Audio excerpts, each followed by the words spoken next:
I am. I'd been a fighter pilot 8 years before I joined the Thunderbirds. I had every single certification and qualification you could have as a frontline fighter pilot.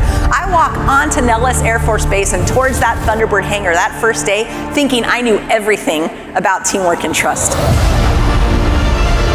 Trust does not come to you from other people on a team. Trust emanates outward from your actions and your behaviors. Remember, the standard you are willing to walk past is the standard you are willing to accept. The energy, the story, you could just feel the passion. It was just amazing, just amazing. 3, 2, 1. Don't you ever write yourself out of the script. And as leaders and teammates and professional colleagues, don't you ever write anybody else and their wild ideas out of the script either. Nobody wants to lead a scripted life. 6 jets flying at 500 feet, 500 miles an hour, upside down, 18 inches to 3 feet away from each other. All it took was one of us not doing our job to the highest standard of excellence, and that entire elite mission would fall apart. Nicole is an elite fighter pilot, a decorated military leader, and a trailblazer who knows firsthand what it takes to push the envelope. And she is a badass. Colonel Nicole Malachowski. The single greatest honor of my professional career was being the commander of the 333rd Fighter Squadron. It was me and 100 totally elite, highly skillful, macho men. It was good to be the queen. Am I right? And just as we start to split to our individual aircraft, the last thing a flight lead says to their wingman is this: when in doubt, always honor the wingman contract. This is who we are. We have expectations of each other's standards of performance and execution. And under this wingman contract, I promise you, I will hold myself accountable to that standard. And out of caring and compassion for you as a teammate, I promise to hold you accountable to the standard. To top it off, these two guys were my top instructors in the squadron. They were literally my train the trainers. How in the world did this happen? I looked right at them and I said, well, boys, steel sharpens steel.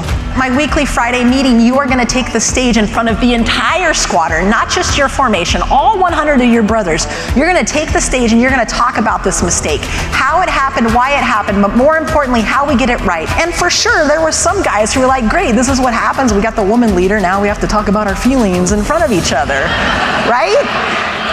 And Friday after Friday after Friday, I was consistent. I would pick somebody to stand up there. I said, steel sharpens steel, because there was always something to learn from. There was always something that week that we could have done better, that we could have done to that next level of excellence. But to me, a lot of times when change comes along, it's like a headwind. They are disruptive, challenging, unexpected, and sometimes quite unwelcome. But what I learned across my career is that with the right mindset, we can actually harness the headwinds that we encounter in our personal life and our professional life to our favor. My career, this amazing career I've been sharing with you, was gone in the blink of a bite.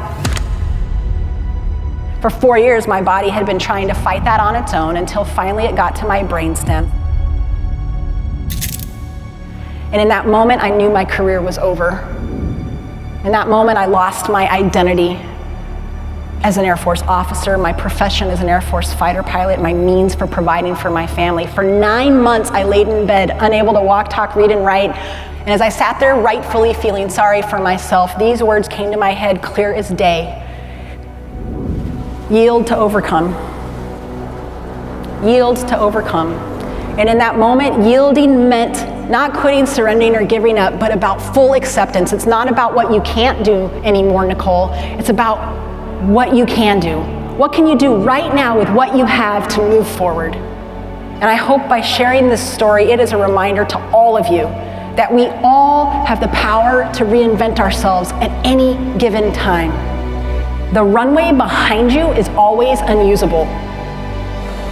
All you ever have is the runway that's in front of you.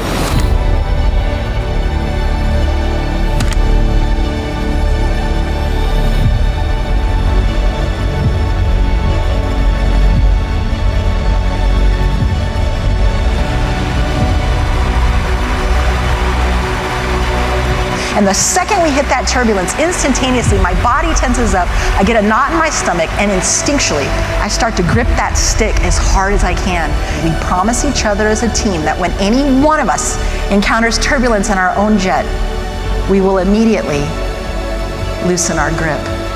The exact opposite of my instincts as a pilot when there are jets 18 inches to 3 feet away from me, and the exact opposite of our instincts as human beings when change and turbulence comes along.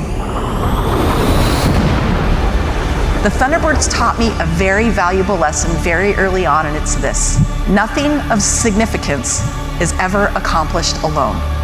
There is not a single one of us on this stage that is either impressed or intimidated by naysayers or indiscriminate critics. Choose now to aspire to greater. Choose now to serve others. And choose now to live your life with courage of conviction. What is it that gives your life meaning? What is it that you value and why? Why do you prioritize things a certain way? I have discovered that the human beings who can honestly answer that question for themselves are the ones that can much easier, more carefully, more gracefully, more completely navigate the headwinds and the turbulence that come along.